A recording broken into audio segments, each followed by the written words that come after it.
Fighters, bombers, and attack aircraft are three of the most well-known types of warplanes. But did you know that the United States military has an aircraft with a different type of mission for every letter of the English alphabet? Okay, maybe not for every letter, it just sounded better that way. But it does for most of them.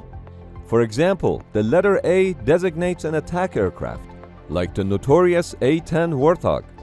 But what kind of an aircraft is YEH-60B? That designation looks a bit overwhelming. But once we fly together through the alphabet and land the designation system, you'll be able to decipher the mission of all US military aircraft based on those letters pretty accurately. Or will you?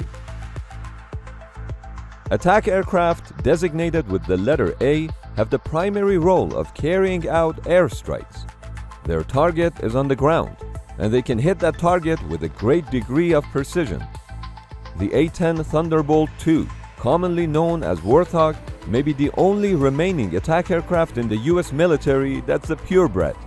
That's because most modern attack aircraft are multi-mission, like variations of the F/A-18, which can also act as a fighter and even as an aerial tanker.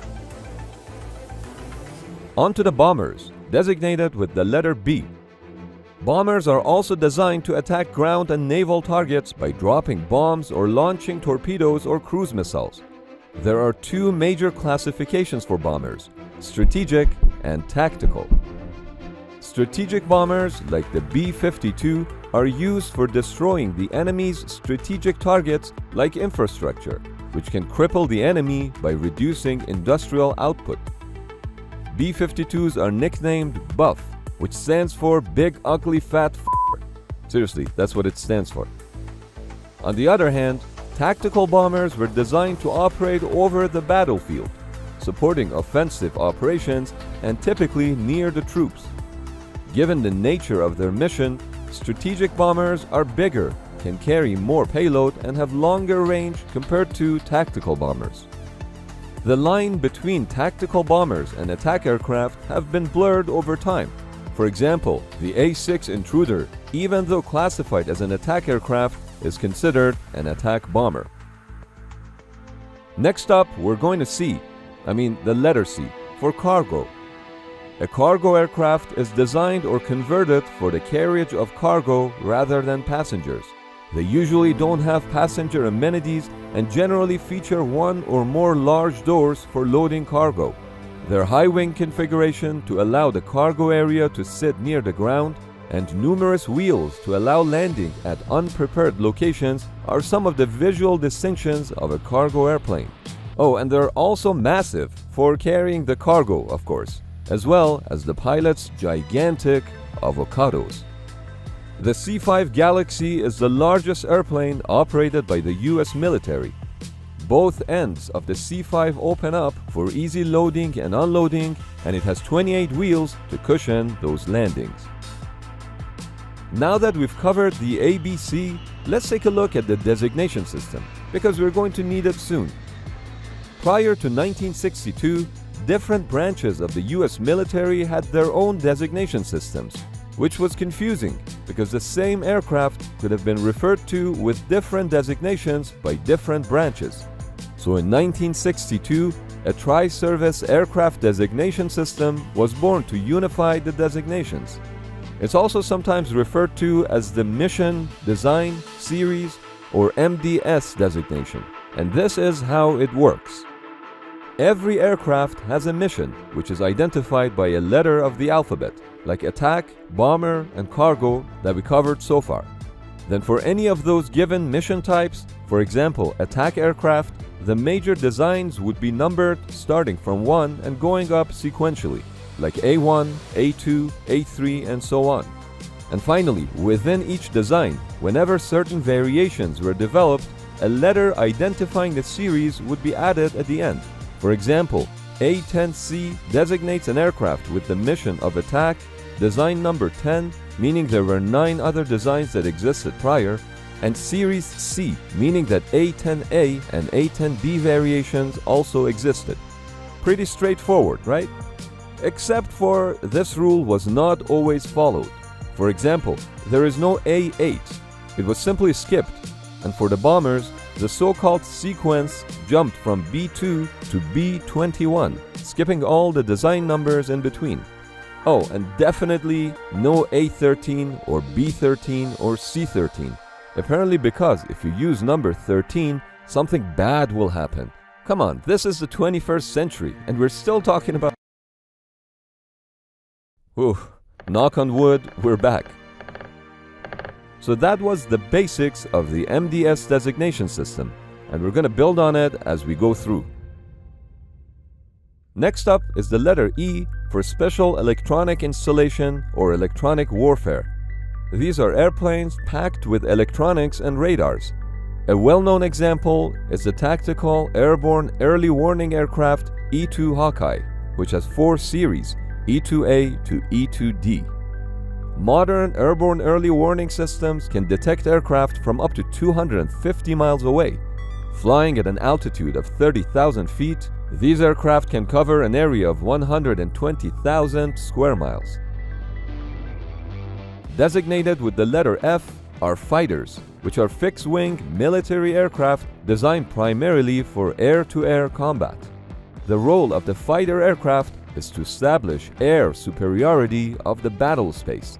That's because dominating the airspace above the battlefield allows bombers and attack aircraft of friendly forces to engage in tactical and strategic bombing of enemy targets. Fighters are known for their high speed and maneuverability. Until a few decades ago, fighters would engage in what was known as dogfights, which were close-range battles between fighter aircraft. But increasingly greater speeds and longer-range weapons have made dogfighting obsolete. A well-known fighter aircraft is the F-4 Phantom, used extensively during the Vietnam War by the U.S. Air Force, Navy, and Marines, serving as their principal air superiority fighter. But many modern fighter aircraft have secondary capabilities such as ground attack, like the F-22 Raptor. The stealth technology of the F-22 Raptor was so advanced that even during its development, the US Congress ensured that the military could not share the F-22 technology with anyone, even US allies. We should also mention the 1983 incident where during a training exercise in Israeli Air Force, an F-15 Eagle and an A-4 Skyhawk collided mid-air. The A-4 pilot was auto-ejected, but the F-15 pilot, with some difficulty, managed to land his aircraft. But what he didn't know was that the right wing of the F-15 was ripped off during that collision. I know there's going to be a bunch of comments about the giant balls on that pilot, but no one ever talks about maintaining them. And that's why today's video is sponsored by Manscaped, bringing the American dream to some of the most neglected extremities of the male Homo sapiens in 3 easy steps. Step 1. Liberate. Break the shackles, even in the dark of the night. And remember, all balls were born free. Step 2. Revive. Bring them back to life. And no, you don't need to perform CPR on them. Just use this spray. Your balls have never been so cool. Step 3. Preserve. Now this won't make you last long. That's a different product. But it will give you long-lasting balls, so you can keep doing whatever it is you do comfortably. Now there is one side effect that I was not expecting, and that's weight loss. So let's get the balls rolling. Performance Package 4.0 comes with 2 free gifts. Take advantage of free international shipping and use discount code THINK20 at checkout for 20% off. Your balls will thank you, and so will we. Next up is the letter K, which designates tankers. The American fleet of tankers were originally established for aerial refueling of strategic bombers on long-range nuclear strike missions into the Soviet Union. But tankers have proved valuable for refueling tactical aircraft in almost every US operation since the Cold War. Now here's something that you might find interesting. No aircraft in the US military is designated as just K, a tanker. There are of course many tanker aircraft like KC-10, KC-46, and KC-135. But as you can see, the designation has 2 letters, K for tanker and C for cargo. That's because in the MDS designation system, the mission is actually split into two categories: basic mission and modified mission. If an aircraft has a modified mission, the letter corresponding to it shows up to the left of the basic mission. So in case of KC-135, it's an aircraft with the basic mission of transporting cargo, but it has been modified to be used as a tanker, hence the letter K. Now that you know about the basic mission and modified mission, you can take a guess what an EF-111 aircraft does. It's an F-11 fighter that has been modified for electronic warfare. And going back to the FA-18, that designation is not following the rules, because both F and A are used as basic mission types, which is not allowed in the MDS system, and the slash between the F and A, yeah, that's totally made up too. Next up is the letter L for laser-equipped aircraft. Now this one is an anomaly, because laser-equipped doesn't designate a type of mission, but a type of equipment. It was only introduced to get a special designation for the YAL-1 airborne laser aircraft. So we're just gonna move right along. The letter O is for observation, especially as it relates to forward air control. During the Vietnam War, bomber jets were needed to provide close air support, which meant hitting the enemy forces while the friendly forces were in very close proximity, so extreme accuracy was needed. The role of the O-1 Bird Dog and O-2 Skymaster observation airplanes was to mark ground targets using target marking rockets, which were then used for directing airstrikes. P is for patrol, specifically maritime patrol, which is the active patrol of an area as opposed to using passive monitoring systems. During wartime, a patrol aircraft is critical for navies to locate enemy forces, and during peacetime, patrols are important for interdiction of criminal activities and for ensuring legal use of waters. The P-3 Orion is an example of a long-range patrol aircraft which can shut off one or two of its 4 engines in order to stay aloft for over 10 hours while patrolling the waters. The mission of reconnaissance aircraft, designated by the letter R, is exploration of an area in order to obtain information about enemy forces, terrain, and other activities. Aerial reconnaissance is arguably the first military mission ever carried out by an aircraft. Of course, we're talking about the use of balloons by the French in the late 18th century. RC-135 is an example of a reconnaissance aircraft, based on the C-135 airframe. In fact, multiple KC-135A tankers were converted into makeshift reconnaissance platforms in 1961. That was done in order for Americans to collect intelligence on a Soviet Union nuclear test, known as the Tsar Bomba, where a 100 megaton thermonuclear device was detonated. Anti-submarine aircraft designated by the letter S have the mission to find, track, deter, and/or destroy enemy submarines. The S-3B Viking had recorders, radars, and harpoon capability. The YS-2G was another anti-submarine aircraft. But what does the letter Y mean at the beginning of its designation? There is an optional prefix for status of an aircraft in the MDS designation system, and it appears to the left of the mission segments. There are a total of 6 options available for status segments.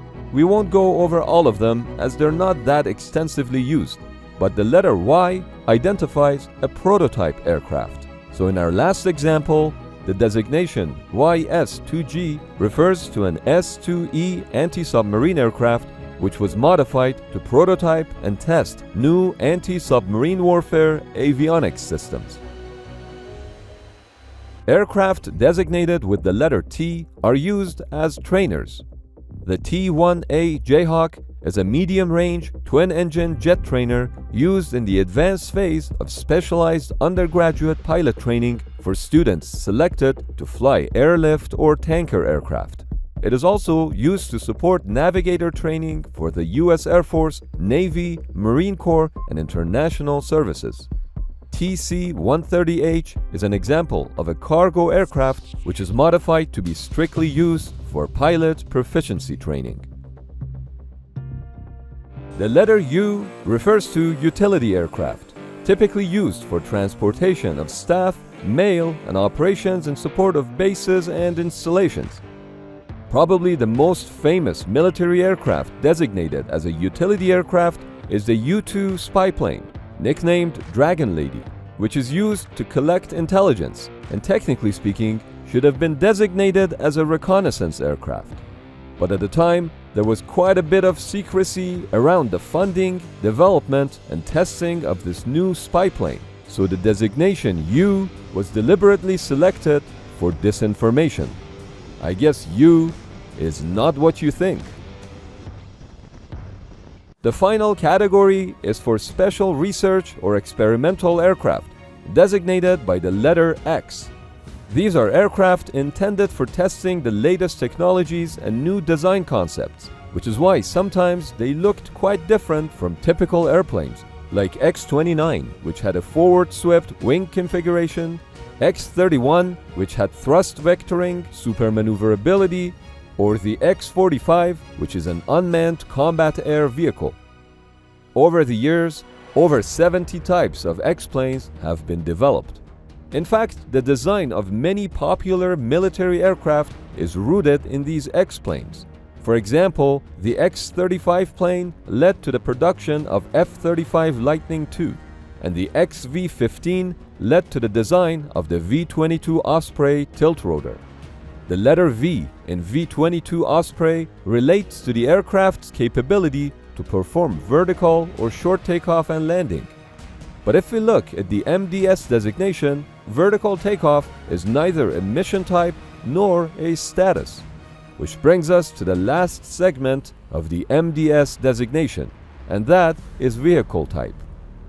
For typical fixed-wing aircraft types, no vehicle type is mentioned, but gliders are designated as G, helicopters as H, unmanned aerial vehicles as Q, spaceplanes as S, VTOL and STOL as V, and finally, lighter-than-air aircraft as Z or Z if you live in the United States. Throughout the video, we did provide examples of misdesignations, but probably one of the coolest examples is related to the VSTOL-capable Harrier, which should have been designated as AV-6, but instead was given the designation AV-8. And what's cool about that is that one theory suggests that the AV-8 was chosen because it reads as Aviate, a designation chosen for pun. We should also mention that the designations that we covered were only for the basic mission types. There are a few more modified mission types which we left out. If you're interested, just look up the 1962 Tri-Service Aircraft Designation System. And now comes the finale, to see if we were able to deliver on our promise. Having gone through the aircraft types and the designation system, can you guess what type of aircraft YEH-60B is and what type of mission it's used for? We will leave you with a little cheat sheet.